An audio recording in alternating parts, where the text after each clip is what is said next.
Hello అండి, అందరికీ నమస్కారం. మన తెలుగువారి సాంప్రదాయంలో పెళ్ళిళ్ళకి వెళ్ళిన, శుభకార్యాలకు వెళ్ళిన 100 ఇస్తే బాగుండదు, 101 ఇవ్వాలి, 500 కాదు 501 ఇవ్వాలి అని పెద్దలు చెబుతుంటారు. అసలు ఈ ₹1 వెనుక ఉన్న ఆంతర్యం ఏమిటి? ఇది కేవలం నమ్మకమా, లేక దీని వెనుక ఏదైనా సైన్స్ ఉందా? ఈరోజు మన ఆహారామృతంలో వీడియోలో దీని గురించి క్లియర్గా తెలుసుకుందాము. గణిత శాస్త్రం ప్రకారం 0 అంటే ముగింపు, 100 లేదా 500 అనేవి 0తో ముగుస్తాయి. అంటే ఆ బంధం అక్కడితో ఆగిపోకూడదు, నిరంతరం వృద్ధి చెందాలి అనే ఉద్దేశంతో 1ని కలుపుతారు. ఆ ₹1 వృద్ధాభివృద్ధికి సంకేతం.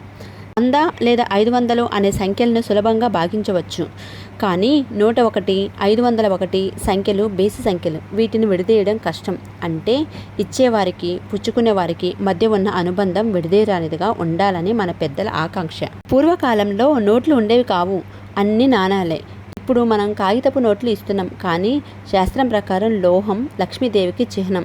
అందుకే కాగితపు నోటుతో పాటు ఒక లోహపు నాణ్యాన్ని చేర్చి ఇవ్వడం ద్వారా ఆ దానం సంపూర్ణమవుతుందని నమ్ముతారు. చూశారుగా, మన ప్రతి ఆచారం వెనుక ఒక అద్భుతమైన అర్థం దాగి ఉంది. ఈసారి మీరు చదువు ఇచ్చేటప్పుడు ఈ విషయాన్ని గుర్తుంచుకోండి.